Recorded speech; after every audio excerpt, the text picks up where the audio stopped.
Om Jaya Guru, Jaya Guru, Jaya Guru Garima, Shri Guru, Shri Guru, Shri Guru Akshama, Jaya Guru, Jaya Guru, Jaya Guru Garima, Jaya Guru, Jaya Guru, Jaya Guru Garima, Shri Guru, Shri Guru, Shri Guru Akshama, Shri Guru, Shri Guru, Shri Guru Akshama.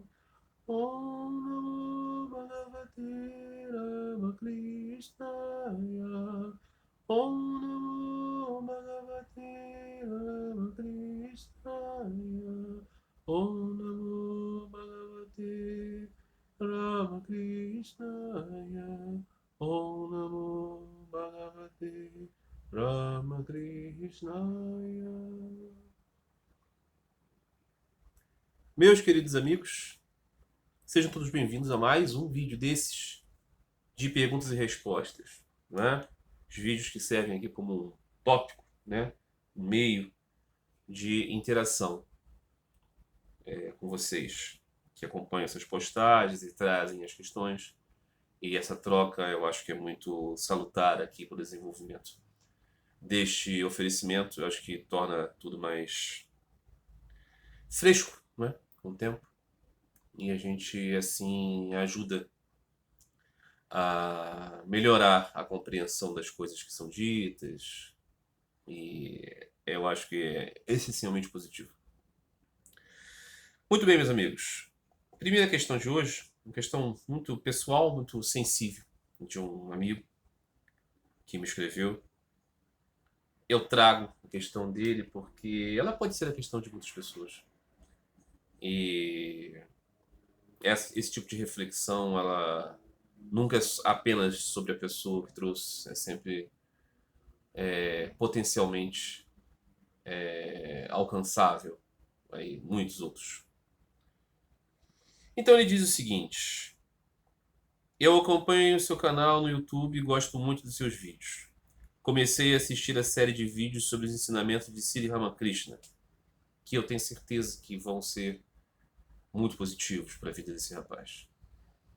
Não é no primeiro momento, mas gradativamente isso vai se tornar para ele uma base muito importante para a vida espiritual dele.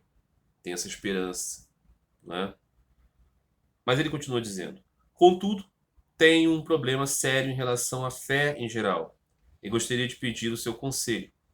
Ao mesmo tempo que sempre me interessei por questões de espiritualidade, muitas vezes analisando minha trajetória, eu tenho a impressão de que busco Deus por fuga. Sempre fui uma pessoa muito sozinha, não tenho amigos e também sou bastante rejeitado na minha vida amorosa e sexual. Não, é por não ter uma boa aparência. Às vezes acho que até isso pode ser um motivo para não ter nem mesmo amizades. Tenho medo de estar buscando por Deus por uma espécie de fuga, de anestesia para o meu sofrimento, e de no fundo não acreditar de verdade em sua existência e em seu amor.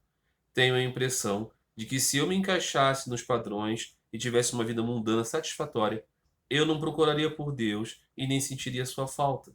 Porém, quando as coisas estão um pouco melhores, eu consigo vislumbrar um interesse real por assuntos espirituais. Mas não sei se isso quer dizer que eu tenha alguma fé real em Deus, por menor que seja. Enfim, independente de ter fé ou não, eu gostaria muito de acreditar em Deus, de ver sentido na vida para além dessas relações. Queria de verdade acreditar e ver Deus como um amigo e como a razão da minha vida. Mas como cultivar uma fé que aparentemente é inexistente e como acreditar no amor de Deus, não possuindo nessa vida o amor de outras pessoas? Amigos não são um sinal de amor de Deus? Como separar uma fé genuína de uma fuga de uma vida sem sentido? São perguntas verdadeiras, não são retóricas. Realmente quero ter fé e ser grato pelas coisas boas que eu já tenho, como meus pais e meu irmão. Um grande abraço. Então, uma mensagem que me tocou muito, porque fala de um dilema, de dúvidas, de inquietações concretas, não é?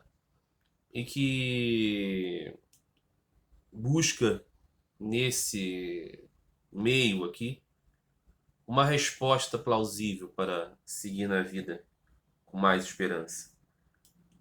Muitas coisas aqui devem ser consideradas, né? O primeiro ponto é esse que eu disse originalmente. Não é à toa que alguém, no meio de milhares de alternativas, bilhares de alternativas, encontra um canal que fala fundamentalmente dos ensinamentos de Sri Ramakrishna. Começou a gostar e começou a acompanhar. Eu tenho certeza que isso não é à toa. E claro, isso vai dar frutos. Mas leva tempo, não é? Então esse é o primeiro ponto.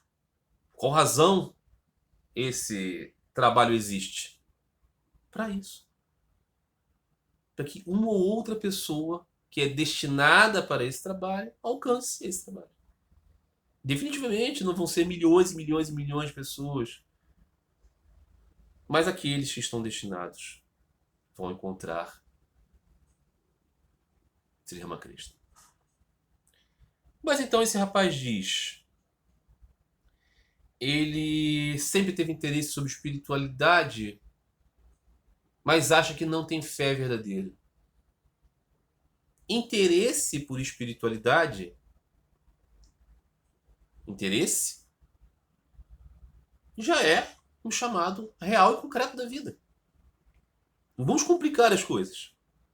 Eu tenho interesse por ouvir sobre Deus. Eu tenho interesse por ver imagens divinas. Eu tenho interesse sobre pensar a respeito do que Deus quer. Eu tenho interesse a respeito de pensar na minha vida espiritual. Isso é pouca coisa? As pessoas têm interesse por futebol, têm interesse por política, têm interesse por sexo, têm interesse por dinheiro, têm interesse por viagens, têm interesse por ser síndico do prédio, têm interesse por ter um carro, têm interesse por fazer uma faculdade. E alguém tem interesse sobre espiritualidade. Não é alguma coisa. Porque não precisa. Para a lei do mundo, você não precisa ter nenhum interesse por espiritualidade. Nenhum. Ninguém vai te cobrar isso. Nem socialmente isso será cobrado. Então, convenhamos. Se sempre teve interesse por espiritualidade, isso é uma coisa que deve ser considerada como natural do indivíduo. Aí ele diz: mas eu não sei se eu tenho verdadeira fé genuína em Deus, eu creio nele e no seu amor. Talvez o que eu tenha apenas é um escapismo, porque eu não consigo ter relações sociais, não consigo ter uma namorada, não consigo ter amigos, então por isso eu fico buscando. Não parece para mim fazer sentido isso. O que esse rapaz diz é que ele não conhece Deus. Tem interesse pelo assunto. Tem genuíno interesse por este tema. Espiritualidade, espírito, alma, Deus, sentido da vida. Mas ele não tem experiência. E ao mesmo tempo, ele percebe que a sua vida tem uma série de dificuldades. Dentre as quais a mais acentuada é essa dificuldade de ter relacionamentos. Relacionamentos que não são apenas os formais relacionamentos de trabalho e tudo mais, mas aqueles de encontro entre almas que se identificam. Sobretudo a questão do relacionamento romântico. E aí ele faz uma conexão com a outra. Não. Não tem nada a ver uma coisa com a outra. Por quê? Ele tem esse anseio, esse interesse por espiritualidade e ao mesmo tempo ele tem desejo por essas relações mundanas, humanas. Então o que uma coisa tem a ver com a outra? Não é? Não tem. Não tem esse ponto. Não. Não é uma coisa que substitua a outra. Não é? E aí ele diz, quando a vida dele vai um pouco melhor, e claro que tem momentos, né, que são mais felizes, outros menos felizes, ele ainda assim percebe que tem interesse por coisas espirituais. Lógico. Porque ele tem interesse por coisas espirituais. Isso é um ponto. Não precisa colocar isso em dúvida. Não é? É contra-intuitivo. Não, tem um interesse espiritual. Agora, esse interesse espiritual, essa curiosidade, essa busca por leituras, por conhecer religiões e tudo mais, preenche a sede espiritual dele, preenche o coração dele de uma alegria a qual todas as questões da vida se tornam menores? Não. E não poderia ser assim. Não é? Porque esse interesse por religião, por espiritualidade, não é o conhecimento de Deus. Então aqui não existe nada de extraordinário. Não é?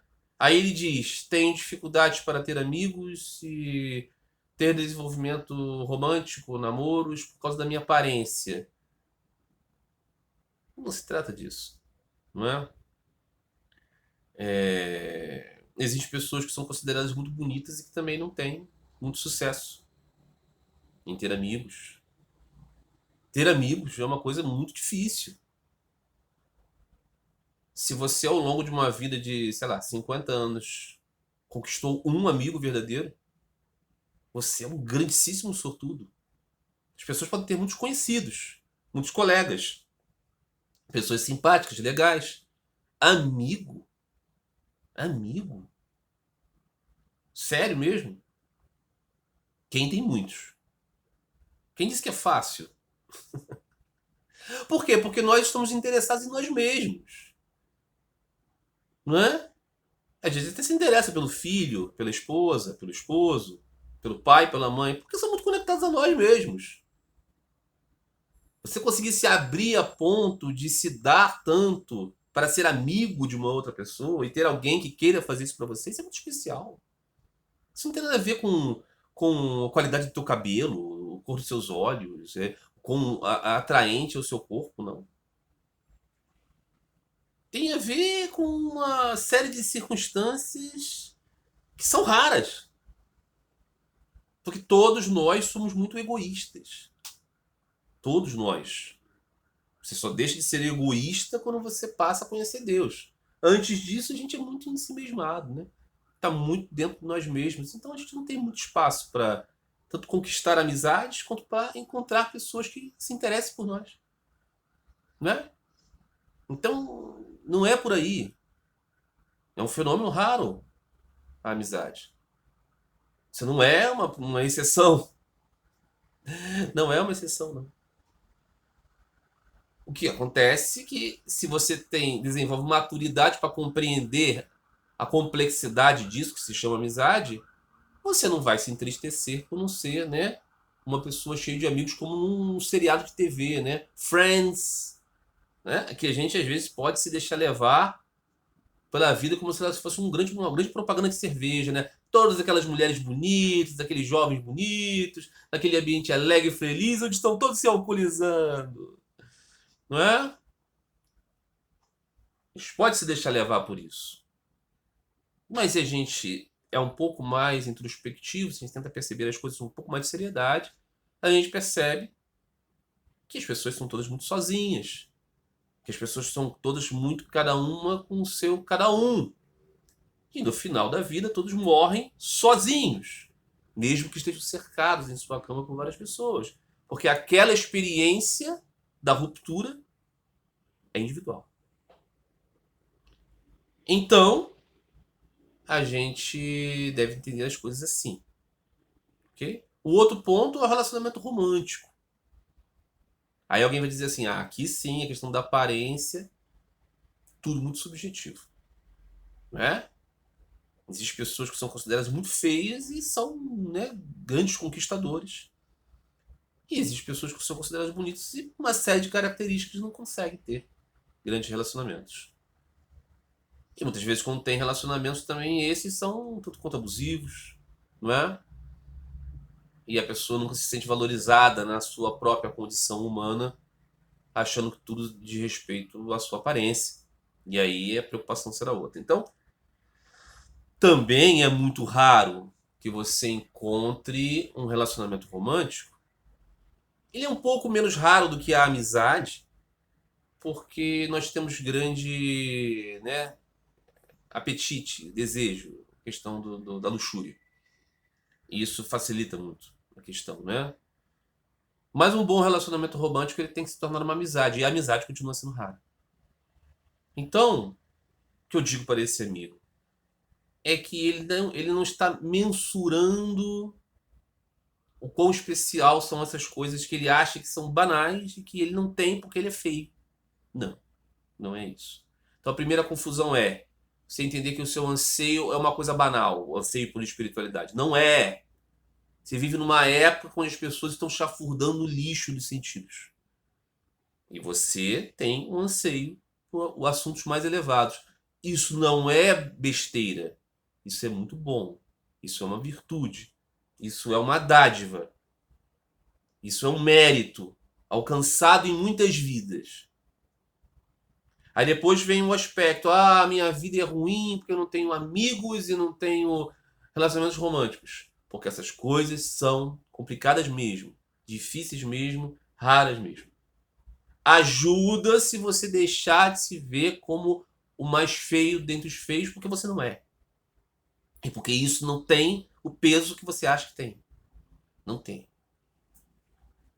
Para que nós tenhamos capacidade de termos amigos raros que são, e para que tenhamos um relacionamento romântico que de qualidade é raríssimo, a gente precisa ter um pouco de autoconfiança. Porque se a gente não gosta de nós mesmos, a gente acha que a gente é a última coisa do mundo, de fato a gente não vai conseguir despertar nada em ninguém. Então, retirar de você toda essa impressão, autoimpressão e depreciação, que é convidar a miséria para a sua vida. Não é? Talvez aqui até mesmo o auxílio de um profissional, um psicólogo, é muito bem-vindo para ajudar com mecanismos de desconstrução dessa autoimagem depreciada. Não é? Então vem o ponto. Eu gostaria de ter fé. Eu gostaria de ter fé. Fé não é algo banal. O que nós podemos dizer é que um certo sentido da palavra fé, como confiança, intuição de que algo é verdadeiro, isso você já tem. Você intui, você sabe que você é uma alma. E você intui que sendo uma alma, ela vem de alguma coisa, vem de algum lugar, vem de uma alma, vem de Deus. Esse ponto de partida da razão é muito importante, você já tem. E existem algumas pessoas muito prejudicadas, muito obscurecidas, que não tem nem esse. Elas falam, eu sou lógico, eu não tenho alma não, eu sou materialismo. Esses dementes, esses idiotas, esses estão num estado mais precário. É mais complicado para eles. Na esmagadora maioria das vezes estão mentindo para si mesmos e simplesmente não querem lidar com a ideia de ter alguma coisa superior a eles e compreender que a vida pode ser mais do que buscar luxúria e ganância. Às vezes também tiveram traumas, tiveram decepções. A vida às vezes pode para eles ser muito dura e eles falam: que Deus é esse que me deixou com esse problema? Pode ter esse tipo de coisa. Mas é todo um subgrupo de burrice aqui. E de má fé e de desonestidade intelectual. Não é esse o seu caso. Você compreende que tem uma alma espiritual eterna. O ponto é que você não consegue ver Deus na sua vida porque você não vê Deus na amizade dos seus amigos e no amor dos seus amantes. Aí é o que eu digo. É uma distorção da compreensão de como Deus vai se manifestar na sua vida. Sri Ramakrishna Paramahansa diz: todo esse universo é uma manifestação da Mãe, dos seus 24 poderes cósmicos.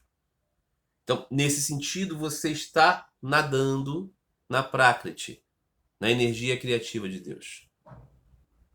Mas isso não é uma relação com Deus pessoal. Você está se relacionando com as formas em que Deus perpassa a sua vida. Mas você está se prendendo nas formas.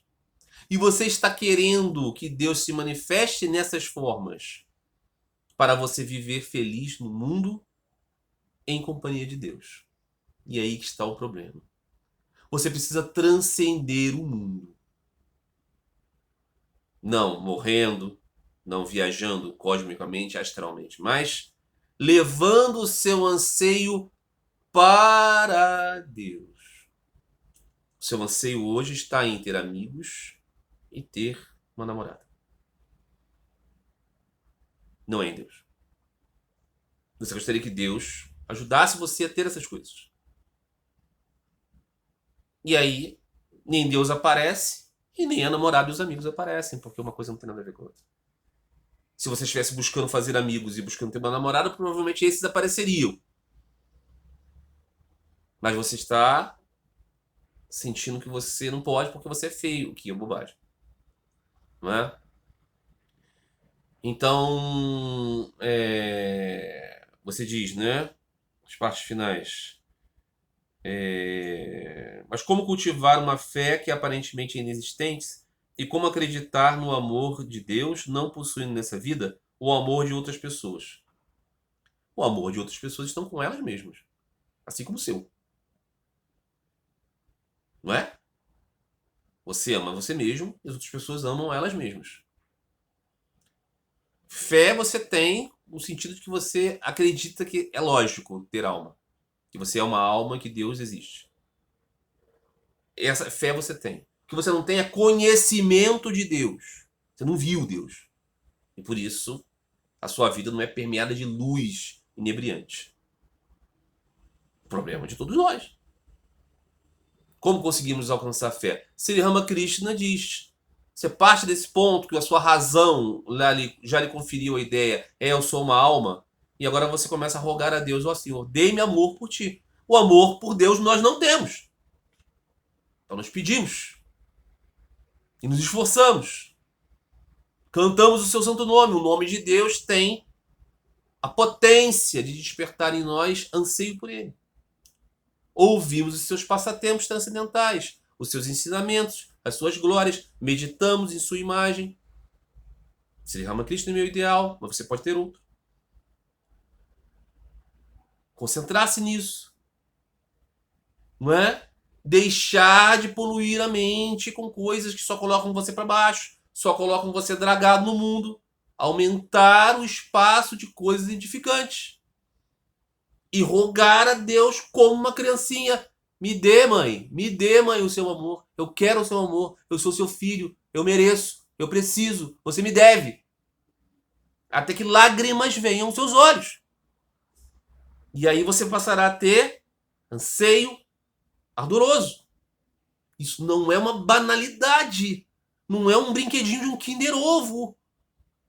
É uma coisa que você luta para conquistar. E só recebe porque Deus quer dar a você. Como uma criança que dá o doce dela para quem ela quer e não para quem a pede. Então você precisa juntar as duas coisas: trabalho e esperança. Que Deus, que é um ser inteligente, consciente, lhe dê a sua graça. Não é? Não é um discurso para que você sinta pena de você mesmo. É um discurso para que você compreenda a realidade da vida espiritual. E o amor das pessoas, esse estará sempre com elas, como está com você. No momento em que crescer em você o anseio por Deus, você vai perceber que você também não tem muito amor pelas pessoas. Você só tem amor por você mesmo. Então você vai começar a direcionar o seu amor para uma pessoa diferente de você, a única a qual você pode amar. Porque de resto das relações você ama você mesmo. Quando você gosta do cônjuge, é porque ele é agradável a você. Quando você gosta dos filhos, é porque eles remetem a você. Quando você gosta dos seus pais, é porque eles remetem a você. Quando você ama a Deus, é porque é Ele mesmo. Então é esse o aspecto. né? O discurso espiritual é outro que vemos por aí, não é? Nós vamos ter uma religião que vai nos ajudar a viver feliz no mundo. O caminho da verdadeira espiritualidade é entender que o caminho para Deus faz você se desinteressar pelo mundo. Não é que você vai ter uma promessa de felicidade no mundo, não. Claro que se você conheceu Deus, o mundo passa a ter uma outra cor. Ele passa a ser visto Deus em tudo. E aí você passa a perceber que o mundo é uma grande brincadeira de Deus. Mas no cerne da questão é que as suas alegrias são divinas. Ok? Eu respondi a esse amigo aqui num sucinto e-mail, dizendo a ele que ele estava aumentando esse problema da questão da sua autodepreciação. E falava de um ensinamento de Sri Saradadev que dizia que o nosso processo de cura a gente não percebe. Então, ela dizia para um devoto que a procurou e dizia: mãe, há tanto tempo venho a ver e não consigo ver avanço na minha vida, avanço espiritual. Continuo preso, atado. E a Santa Mãe, Shri Saradadev, disse: quando uma pessoa está dormindo na sua cama e de alguma maneira ela foi retirada daquele cômodo na cama enquanto dormia e foi levada para um outro cômodo, quando ela acorda, imediatamente ao acordar e logo depois, ela não consegue perceber que foi transferida de cômodo. É só depois, caminhando mais, tateando as coisas, que ela vai perceber que foi mudada de cômodo. Então, nisso ela estava querendo dizer. A transformação espiritual de quem entrou em contato com ensinamentos espirituais é lenta. A pessoa que está sendo tratada não percebe de início, só com o tempo. Então, isso eu digo para esse amigo. Começou a meditar no ensinamento de Sri Ramakrishna. Sem dúvida nenhuma isso vai melhorar. O autor do Sri Ramakrishna Katarita, Mahendranath Gupta, estava buscando tirar a própria vida quando foi conhecer Sri Ramakrishna. Não é porque ele tinha uma doença terminal, não é porque ele estava na miséria, não é porque os parentes tinham morrido, simplesmente porque ele não conseguia ver sentido na vida. A vida estava muito chata. Então, pesada, árida, sem luz, sem cor. Mas então ele conheceu o Sri Ramakrishna e passado algum tempo, ele já percebia tudo de um modo maravilhoso. E percebia a maravilha que era estar numa época em que podia se contemplar o ensinamento de Sri Ramakrishna. Então é isso. Ele diz, são perguntas verdadeiras, não são retóricas. Eu realmente quero ter fé. Ele quer ter anseio por Deus. É isso que ele não entende. E ele vai ter na medida que ele busca isso. Buscar ter anseio. Não é? Aquelas palavras do chefe da sinagoga, o Senhor Jesus, que disse: ajuda-me, Senhor, eu creio. Ajuda-me na minha incredulidade. Racionalmente eu entendo. O Senhor é poderoso, mas eu sou tão atado que eu tenho dificuldade de vislumbrar a graça. Ajuda-me, Senhor, com essa dificuldade. Muito bem. Segunda questão. Conheci este texto, o texto que segue aqui, do cardeal Ratzinger, Joseph Ratzinger, que veio a se tornar depois o Papa Bento XVI. Alguns católicos veem esse discurso como uma profecia. O senhor poderia fazer um comentário de como vê essas palavras do cardeal Ratzinger? Esse é um texto conhecido, acho que se tornou mais conhecido ultimamente, né? Sobretudo a partir do pontificado do Papa Bento XVI, quando ele abdicou. Eu acho que esse texto passou a ser muito lido. Ele é um texto de 1969. O Ratzinger estava fazendo uma conferência.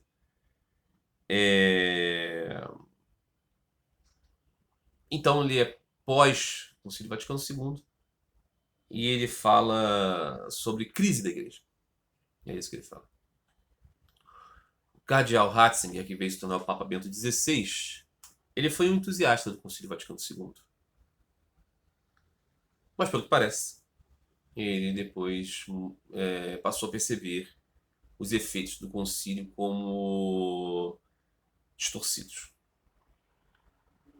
Antes mesmo de ser Papa, ele escreveu um livro, acho que eu não tenho ele aqui à mão, mas era um livro muito crítico da condição do Concílio Vaticano II e do pós-concílio e da maneira como a Igreja estava lidando com a própria apresentação da fé, a relação com outras fés e com o mundo. E eu acho que a gente pode perceber um pouco do seu humor nesse texto. Eu vou ler aqui e fazer alguns comentários. Ele disse, o cardeal Ratzinger na época, o futuro da Igreja pode e vai ser daqueles cujas raízes são profundas e que vivem na plenitude pura de sua fé. Não será daqueles que se acomodam apenas a um momento de passagem, ou daqueles que meramente criticam os outros e assumem que eles próprios são vara de medição infalíveis. Nem será daqueles que tomam o caminho mais fácil, que esquivam a paixão da fé, declarando falsa, obsoleta e tirânica ou legalista tudo o que faz exigências aos homens e os fere e os obriga a sacrificar-se. Aqui ele está fazendo uma crítica tanto a tradicionalistas quanto a progressistas. Ele está dizendo que a fé, que a igreja, o futuro da igreja vai depender de pessoas espirituais. E que o problema estará sempre com aqueles ligados às modas do mundo e aqueles presos a certas estruturas e certas formas. E a briga entre esses e aqui está destacando, né? Aqueles que criticam e assumem os próprios são varas de medições infalíveis são os tradicionalistas. E nem será daqueles que tomam o caminho fácil, vendo tudo como falso, obsoleto, tirânico e legalista, quando se faz exigências aos homens e os obriga a sacrificar-se. Aqui ele está falando evidentemente dos progressistas. Está dizendo assim, não é? Nem é apenas tudo se resolve com a missa tridentina, nem é faça o que tu queres, pois é tudo da lei. Nem é tudo se resume a uma questão social. Então ele está dizendo que o futuro da igreja será das pessoas que ultrapassarem esses aspectos. Que eu acho que ele está certíssimo. Não como futuro da igreja, como natureza de qualquer movimento espiritual autêntico. Movimento espiritual autêntico precisa estar livre tanto do tradicionalismo quanto do progressismo, dessas coisas, e quanto do voluntarismo. Todas essas coisas fazem parte da mundanização. Muito bem. Então ele continua. Para expor isso de modo mais positivo, o futuro da igreja, eu vou começar a falar do que é, não do que não é, mas do que é. O futuro da igreja, uma vez mais e como sempre, será remodelado pelos santos, pelos homens, ou seja, por aqueles cujas mentes sondam mais profundamente do que os slogans do momento, que veem mais do que os outros veem, porque suas vidas abraçam uma realidade mais ampla. Vou comentar. O altruísmo que liberta o homem só é alcançado através da paciência, dos pequenos atos cotidianos de abnegação, por esta prática diária que revela um homem de quantas maneiras ele é escravizado pelo seu próprio ego. Os olhos de um homem são lentamente abertos. Ele enxerga apenas na medida em que viveu e sofreu. Ele diz assim, o futuro da igreja vai estar com os santos, claro. Qualquer movimento espiritual depende de pessoas autenticamente espirituais. Esses que na tradição cristã se chamam santos são as pessoas com conhecimento de Deus, segundo a linguagem de Sri Ramakrishna. Não é? Mas aí ele diz, esses santos são aqueles que sondam mais profundamente a sua mente, né? Aqueles cujas mentes sondam mais profundamente do que os slogans do momento, com certeza. As pessoas espirituais precisam sair das questões do mundo. Uma pessoa mundana, mesmo um religioso, vai dizer assim, você precisa estar no mundo, você precisa estar integrado no sentido de ser junto com as pessoas. É claro Você já está. Evidentemente, o sal da terra, né? Salga porque se mistura. Mas isso não significa dizer que você precisa estar conectado aos anseios mundanos. Essa é a confusão. Estar com as pessoas no mundo, como Cristo estava com as pessoas no mundo, não significa dizer que ele tenha se mundanizado. É o que Sri Ramakrishna diz. Você precisa manter a sua mente sólida como a manteiga para que ela não se dilua no leite, como leite, na água fluida da mundanidade. Isso é preciso que você se espiritualize para você, estando no mundo, dê a substância espiritual. Aí ele diz: o altruísmo que liberta os homens só é alcançado através da paciência, nos pequenos atos cotidianos de abnegação e por essa prática que revela um homem quantas maneiras ele é escravizado pelo próprio ego. O homem não alcança abnegação, não alcança altruísmo por ascese. Sri Ramakrishna diz: nessa época você não tem essa condição. Você não tem essa condição de, através de sacrifícios, alcançar amor pelos outros. Não. É conhecendo Deus. Você pode sim buscar ascese para buscar anseio por Deus. E aí você vai ser altruísta.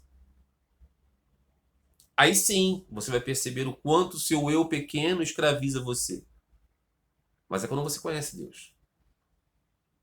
Então ele diz: se hoje não conseguimos mais tomar consciência de Deus, é porque achamos tão fácil evadir-nos, fugir das profundezas do nosso ser, seja por meio de narcóticos ou de qualquer outro prazer. Assim, nossas próprias profundidades interiores permanecem fechadas para nós mesmos. Se é verdade que um homem só pode ver com seu coração, então quão cegos somos. O caso é que o cardeal, futuro papa, está falando aqui de hoje, porque ele fala sobre o seu tempo. Mas, na verdade, essa é a condição do mundo. Não é? Disse Sri Ramakrishna, mais acentuadamente nessa era de Kali. Nessa era em que somos mais limitados mesmo. Então ele diz: nós buscamos nos evadir em drogas e outros prazeres. É isso mesmo. A gente busca o externo. Né? A gente quer muito o outro, mas não é o supremo outro. A gente quer objetos que nos façam ter fuga.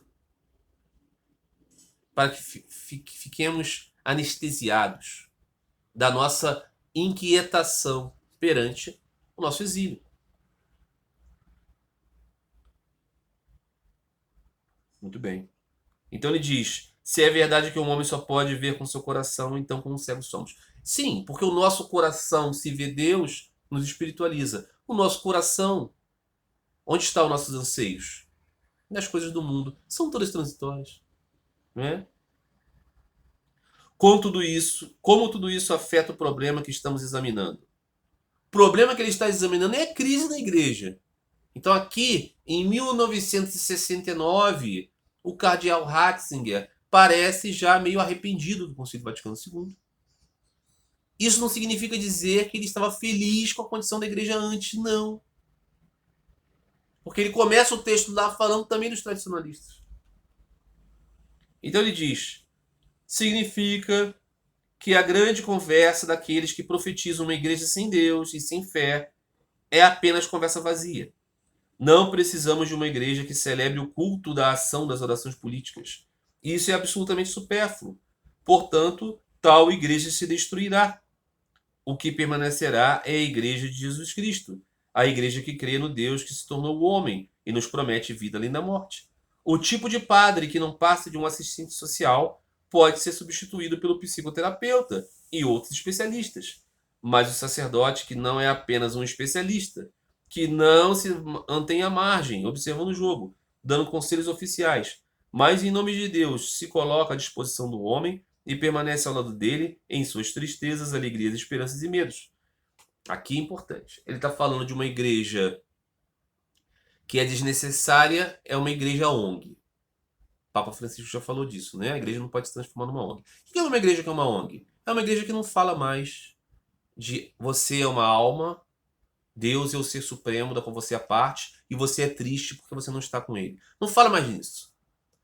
O que se fala agora é você precisa estar encarnado no auxílio pelos outros, no auxílio pelo mundo, no ser bom. Não existe uma transcendência. O sal da vida são as coisas aqui. Um dia sua vida vai acabar e você viveu bem, porque você viveu nesse espírito. E basicamente é isso. E aí as questões sobre lutar para ser espiritual, elas perdem um pouco do sentido, porque você não está lutando para alcançar lugar nenhum, porque tudo é o aqui e agora mesmo, desse mundo aqui. É a tal fé encarnada que as pessoas estão entendendo, é o cidadão do mundo. O que o cardeal Ratzinger está dizendo? Que esse tipo de religião sem Deus, e é uma religião sem Deus, religião do bom sujeito, ela é desnecessária e ela é uma perda de tempo. É, tudo isso. De fato, a pessoa educada nesta religião, em algum momento ela fala assim: tá bom, padre, legal aí, bacana, você é um cara bacana, legal mesmo, você faz uma sopa aí, distribui e tal, você fala de abertura, de sermos compreensivos, tudo isso é ótimo, mas eu não preciso de você para me dizer isso. Na verdade, a sua religião, a sua estrutura, o seu lugar no mundo é um entrave para que tudo isso que o Senhor está pregando se manifeste. Então, tchau e bênção para você. Eu vou seguir minha vida, já que o Senhor mesmo me ensinou que não tem nada além de viver a vida. Então, é nisso que o cardeal Ratzinger está dizendo que essa igreja vai se destruir. Isso eu consigo ver. Consigo ver já. Né? Muito bem. Aí então ele continua. Vamos dar um passo adiante. E aí ele vai para a parte final, que é a mais conhecida. Da crise de hoje, 69 que ele está falando aqui, surgirá a igreja do amanhã, que não é hoje ainda. Uma igreja que perdeu muito. Ela vai se tornar pequena e terá que começar de novo, mais ou menos desde o início. Ela não poderá mais habitar muitos dos edifícios que construiu em prosperidade. Isso já existe, né? A Igreja Católica tem uma série de templos completamente sem uso, porque o esplendor dessa época já passou. Isso não significa dizer que não tem outras igrejas lotadas e igrejas sendo construídas, não é isso. Mas existe essa questão. Nas sociedades urbanas ocidentais, reduz-se muito drasticamente o número de católicos. Sobretudo aqueles que são verdadeiramente praticantes. Né? Então ele diz: à medida que diminuir o número de seus adeptos, perderá muito de seus privilégios sociais. Já se vê isso. Em contraste com uma idade mais precoce, será vista mais como uma sociedade voluntária, na qual se entra apenas por livre decisão. Como uma sociedade pequena, fará demandas muito maiores na iniciativa de seus membros individuais. Indubitavelmente, ele descobrirá novas formas de ministério e ordenará ao sacerdócio os cristãos aprovados que perseguem alguma profissão. Em muitas congregações menores ou em grupos sociais autônomos, a assistência pastoral será normalmente fornecida desta forma. Ao lado deste, o ministério de tempo integral do sacerdote será indispensável como antigamente. O que ele está querendo dizer? Essa igreja menorzinha, ela vai ser uma igreja mais viva. No sentido de que as pessoas já não vão se tornar católicos porque todo mundo é, e porque né, é um rito de passagem, mas sempre que as pessoas estão aderentes àquilo. E essa comunidade, as pessoas serão atuantes ali. E como atuantes terão pessoas agindo pastoralmente também como pessoas que têm outros trabalhos. Mas ainda assim o sacerdócio de tempo integral será necessário novamente, porque a sede espiritual das pessoas aumentará. Quem ouve isso fala assim, mas isso tudo existe na igreja hoje. Tudo existe, existem pastorais, existe atividades, existe sacerdócio de tempo integral, existem confissões, existe tudo isso. Do que ele está falando? Por que isso aponta para o momento de agora? Porque ele está falando aqui de um tipo de serviço diferente de pastorais sociais. Ele está falando aqui de algo mais parecido com o início da igreja, em que, embora a igreja tenha nascido, sim, com muita ação social, é importante que se diga isso. É importante que se diga. Mas muito voltada para uma mensagem urgente a respeito da vida espiritual. Porque os primeiros cristãos estavam cientes de que o mundo estava no fim. Que eles estavam preparando as pessoas para uma vida espiritual. Como séculos passou, nunca veio o fim, as pessoas esqueceram a mensagem espiritual. E ficou apenas o social, o cultural, o histórico, o teológico, o ritual. Então, o cardeal Ratzinger aqui está falando que vai chegar um tempo em que a igreja vai diminuir tanto seus adeptos, que seus adeptos serão só os religiosos. Não é? Muito bem. Então ele vai dizer... Mas em todas as mudanças que se pode adivinhar, a igreja encontrará de novo a sua essência e com convicção naquilo que sempre esteve no centro.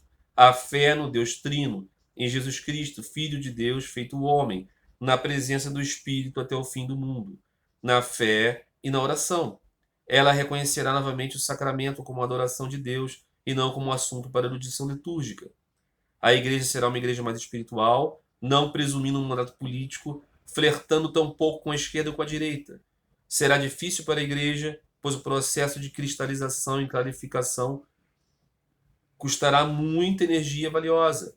Isso a fará pobre e fará com que ela se torne a igreja dos mansos. Esse é um aspecto muito interessante. Veja que aqui ele está separando claramente o tradicionalista e o progressista. Duas coisas não têm nada a ver. Está separando também os conservadores dos revolucionários. Não tem a ver com esquerda, nem com direita, nem com tradicionalismo e progressismo. Mas está falando de uma igreja que necessariamente assim se torna uma igreja de pouquíssimos. E porque ela é uma igreja de poucos, ela não pode ser uma igreja triunfante. Ela é uma igreja de mansos. Porque é assim, quando você é pequenininho, você é manso. Que esse é um problema, né? Qualquer religião que se torna grande é que ela se torna muito violenta. Então ele diz, né? O processo será ainda mais árduo, pois a estreiteza sectária, assim como a auto-vontade pomposa, terão de ser derramadas. Pode-se prever que tudo isso levará tempo. O processo será longo e cansativo, como foi o caminho do falso progressismo na véspera da Revolução Francesa. Aqui ele faz uma associação entre o que acontece no tempo Vaticano II e pós-Vaticano II com o que aconteceu na iluminação da Revolução Francesa, onde houve um secularismo muito agressivo, não é? E que levou, por exemplo, à derrocada do catolicismo no coração do catolicismo, que era a França. Então ele diz aqui, na França, quando o bispo podia ser visto como inteligente, se zombasse dos dogmas e até insinuasse que a existência de Deus não era certa para a renovação do século XIX. Exatamente. É o que você mais vê. Você vê um padre, ele vai citar Nietzsche, né? É isso que ele vai citar. Ok? Por quê? Porque ele precisa ser legal e contemporâneo do tempo dele. Bacanão é assim. Só assim ele pode ser ilustrado. Claro que ele não é mais nenhum transmissor espiritual. Ele é um agente social, muito bem intencionado. Né? Mas quando essa peneiração tiver passado, um grande poder fluirá de uma igreja mais espiritualizada e simplificada. Veja que aqui ele não está falando de simplificada no sentido que as pessoas podem entender, né? Uma igreja liturgicamente pobre.